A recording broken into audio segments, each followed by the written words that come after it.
La Voz Universal TV presenta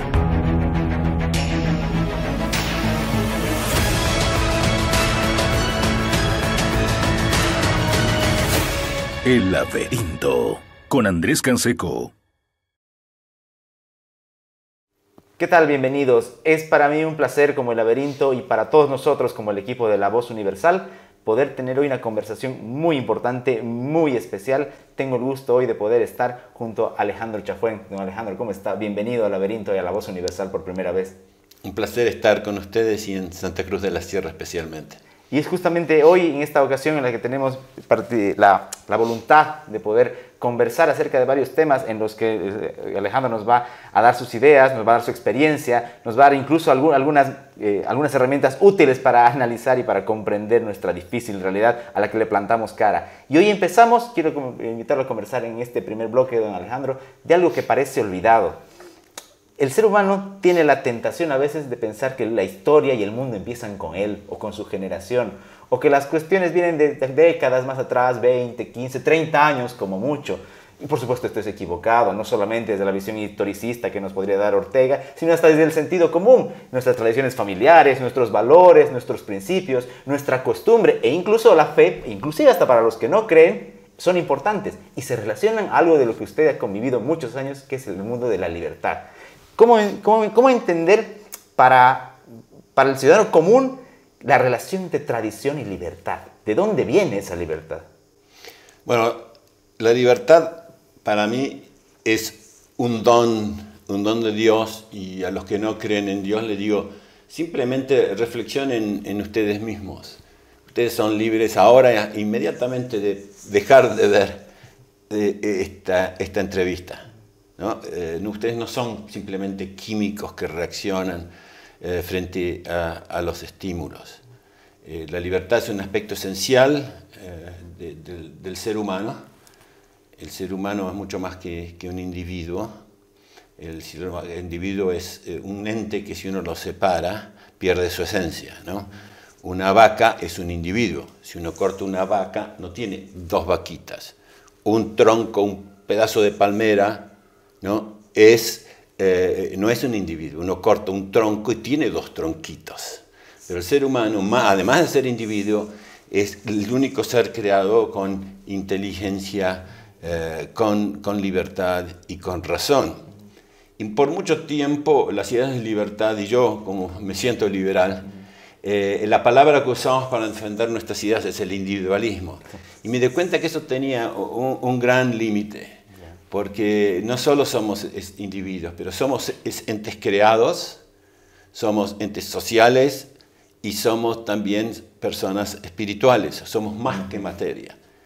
Y para entender muchos de estos puntos, por más que usemos la razón, que yo estoy totalmente a favor de la razón, a través de un premio Nobel que conocí muy de joven, se llama Friedrich Hayek, un austríaco que escribió Un camino de servidumbre, cuando él vio en los mediados de los 40 que el colectivismo, tanto del lado nacional socialista como del lado comunista, estaba avanzando, cómo las voces de la libertad estaban siendo canceladas o no tenían lugar en las universidades, él creó un grupo de discusión, consiguió un donante que lleve a casi 50 personas más o menos a un pueblo en Suiza que se llama el Monte de los Peregrinos, Mont Pelerin, que está arriba con un funicular de la ciudad de Vevey en el lago Ginebra. Vevey es donde están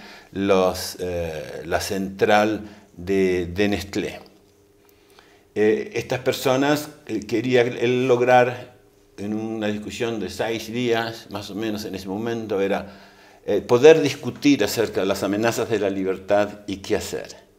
Y así en su primer discurso enfatizó el tema de la tradición y de la religión. Él creía en la razón, pero había visto los horrores que crean las recetas racionalistas que quieren determinar todo lo que hacemos. Hasta los jacobinos podemos retroceder pensando. Correcto, y justamente dijo que el gran problema que enfrentaba la libertad, y yo creo que todavía ahora de vuelta estamos enfrentando eso, es que muchos de estos racionalistas, especialmente en el liberalismo continental europeo, el francés sobre todo. Exacto, estaban completamente dejando de lado lo que uno aprende a través de la tradición, la evolución, entre ellos la religión, y cuáles esas culturas son las que más se han desarrollado. Y por eso se enfrentan mentalmente a los anglosajones, que son muy diferentes en la ilustración. Correcto. Y por eso, después te vamos a explicar, él quería encontrar una especie así de unión de estas cosas. Entonces lo que dijo que este liberalismo, por expulsar a los que siguen la tradición y cosas probadas por siglos, ¿no? y la religión,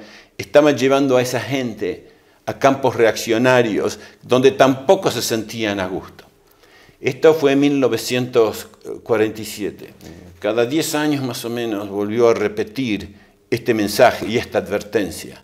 Y dijo, mientras estas dos fuerzas estén separadas, no va a haber perspectiva posible en favor de la libertad.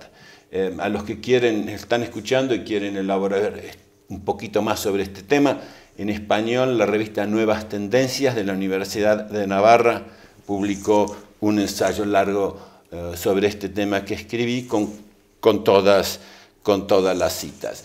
Así que de vuelta, los antropólogos dicen que todo empezó hace decenas de miles de años.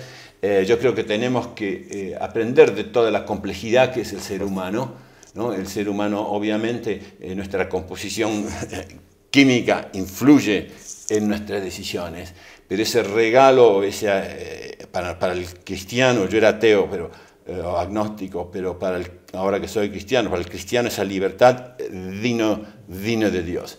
Tú dijiste en este tema de las tradiciones, el nombre que quería este señor von Hayek para esta sociedad, él la quería llamar Lord Acton, por el historiador inglés, ¿no? Que vivió en Italia, que escribió esa famosa frase, el poder tiende a corromper y el poder absoluto tiende a corromper absolutamente, que nuestra organización eligió como nombre, ¿no? Acton. Y Tocqueville, Alexis de Tocqueville, la democracia en América. Claro, que visitó América y básicamente lo que dijo es muy similar, exactamente más o menos lo que te dije yo. Vio a Estados Unidos, qué es lo que hace esta sociedad tan grande, y él veía cómo nos asociábamos para solucionar problemas, que no íbamos al Estado, pero también que no había una separación tan grande entre la gente que defiende los valores y la gente que piensa racionalmente que la libertad es lo mejor para hacer florecer a la gente. Pero decía también que si estos grupos se enfrentan, es casi imposible preservar la libertad. Justamente Tocqueville, aparte la democracia en América, tiene una suerte de diario por su paseo en América, y ahí resalta justamente el tema, por ejemplo, del comercio, y cómo entre costumbres y necesidad de intervención estatal la gente lograba solucionar sus problemas, no de manera perfecta, pero él observaba y lo comparaba justamente con lo que pasaba en Europa. Y ya que mencionamos a América, y usted ha pasado gran parte de su vida por allá, ¿qué representa la tradición de 1776? Porque es muy diferente también a la que tenemos hoy.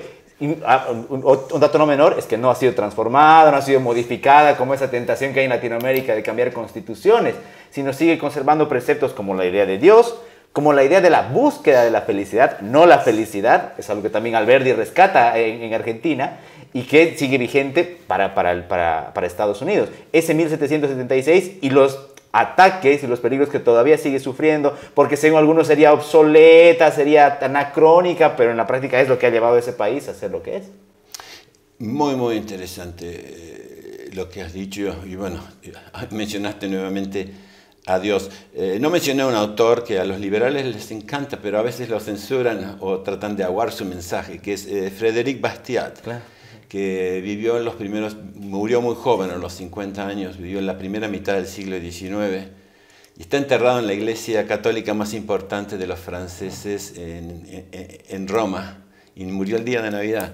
Él empieza el libro de la ley con Dios y termina con Dios, como ¿no? La libertad es básicamente un tributo a Dios. Y para mí, ¿viste? En mi vida yo era agnóstico porque me enamoré de la libertad. Después tuve la fe, que es algo que viene más allá de la razón, y me pareció totalmente similar. Para mí Dios y la libertad son prácticamente lo mismo, ¿no? En Estados Unidos fue un fenómeno interesante. Las primeras constituciones, como el primer documento fundacional en un estado, creo que fue se llama The Fundamental Orders de Connecticut. Muchos dicen que fue John Locke, inglés, el fundador de las constituciones americanas. John Locke tenía 6 años cuando se hace esa primera constitución, y ya empieza a hablar de los derechos sagrados de las personas. Y son casi, si uno lee James Madison, muy similar a los que escribió Roberto Bellarmino, y estos libros de Bellarmino sobre el gobierno de los laicos, estaba en Princeton, donde estuvo James Madison. Y en ese esfuerzo fundacional de Estados Unidos, fíjense que lo que se habla que nosotros fuimos dotados por nuestro creador de ciertos derechos inalienables, ¿no? La vida, la libertad y la búsqueda de la felicidad. Jefferson coqueteó con usar la palabra sacramental en vez de inalienable, y también coquetearon con la idea de propiedad privada en tema de... pero así que yo le añado es vida, libertad y búsqueda de la felicidad con lo propio. Exacto. Porque cuando uno busca la libertad con lo que es de los demás, ese fue el proyecto de los que trataron de cambiar la sociedad libre, el comunismo, el socialismo, y llevó a la muerte de cientos de millones de personas, ¿no? En el mundo, y todavía sigue siendo una enorme amenaza para la libertad. Lo que ha sucedido hoy en día... En Argentina, tú has hablado, yo soy un gran devoto de las ideas de Juan Bautista Alberdi, o sea, que estudió muchas constituciones, al igual que Jefferson, que estudió lo que se hacía en Carantaña, los fueros en España, y con todo lo que aprendió, dijo, bueno, acá lo que hay que hacer es protegernos del Estado. Los derechos son nuestros, no nos da el Estado, y no los da el pueblo. Claro, de hecho, llega a manejar el término omnipotencia del Estado. No bueno, es la negación de la libertad de libertad. Exactamente. Exacto. Pero fíjense que en el preámbulo de la Constitución argentina, creo que es nosotros las personas, ¿no? Los representantes del pueblo. O sea, así que todavía hay una diferencia. Así que hay un aspecto de excepcionalidad en Estados Unidos. Muchos se quejan, dicen que los que hablamos de esa forma somos nacionalistas. Yo no tengo nada de nacionalista, amo todas las regiones que me han ayudado a progresar, ¿no? Porque tengo sangre de casi todos los países europeos y 5% indígena de Latinoamérica. Mi primer ancestro aquí se casó con una india, es la única forma de poder explicar.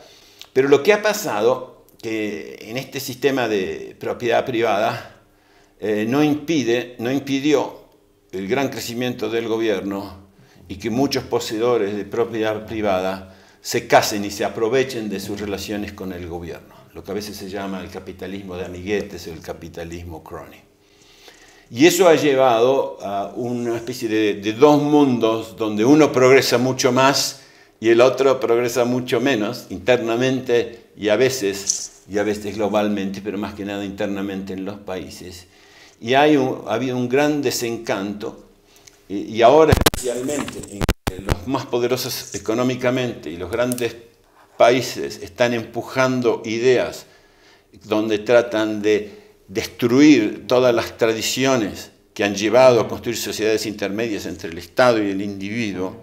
Ha habido una reacción muy fuerte, y especialmente en Estados Unidos, en contra de no solo de los abusos, sino casi desde la creación, diciendo que nacimos Estados Unidos en forma muy individualista y el cáncer ya estaba metido.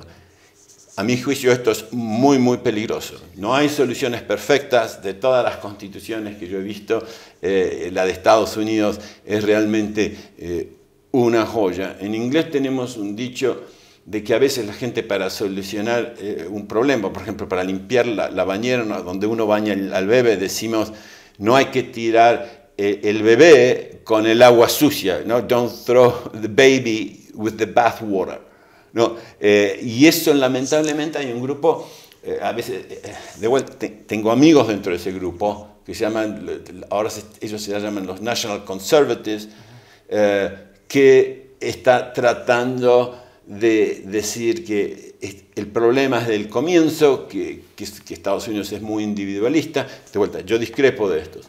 Y otros que están diciendo, bueno, los que tienen la tradición y tienen la religión, diciendo, la verdad, tendría que haber un integralismo donde prácticamente las ideas de la Iglesia son las que dominan.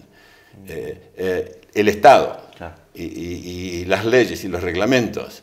No, bueno, básicamente una especie de teocracia de nuevo. Bueno, de vuelta, yo soy muy respetuoso del federalismo, de la subsidiariedad, depende de qué nombre que quiero usar, si está en Europa o en la tradición católica o anglo, que es federalismo en Estados Unidos. Para mí, que existan estados como el Vaticano o algunos países musulmanes que tengan reglas muy estrictas, aprobadas de mucho tiempo, a mi juicio puede dar diálogo para tratar de cambiar, ¿viste?, el largo de las polleras de la gente que puede entrar al Vaticano, pero me parece que yo, cuando voy a estos países o estas ciudades-estados, yo me amoldo sin yo cometer ninguna violación de derechos, me amoldo a los requisitos de ellos. Así que es un momento especial que se vive, así que yo creo que hay confusión en el mundo liberal, porque liberal significa cosas muy distintas en el mundo, y en Estados Unidos la palabra liberal la tomó la izquierda, a mi juicio por culpa de la derecha, o de los conservadores, y la palabra a veces de los defensores de la economía liberal eran los conservadores. Ahora todo está en juego, ¿no? Hay, la palabra conservador y la palabra liberal siempre es adjetivada, ¿no? Así que, en fin, no sé si más o menos te contesté tu pregunta. Yo creo que la lectura de los padres fundadores de Estados Unidos es esencial. Tenían sus peleas muy fuertes. Algunas de estas peleas, ¿no?, como la del federalismo y el poder de los estados, es relevante para Bolivia, que tiene regiones muy distintas. Yo no soy un experto en ese tema, soy un testigo privilegiado, ¿no?, porque he trabajado, ¿viste?, desde Venecia, donde algunos amigos libertarios quieren separarse, de Cataluña, ¿no?, muy cercano a Navarra, donde está ahí el País Vasco, y veo también en Estados Unidos gente que dice, Texas se debería separar, o California debería ser otro país.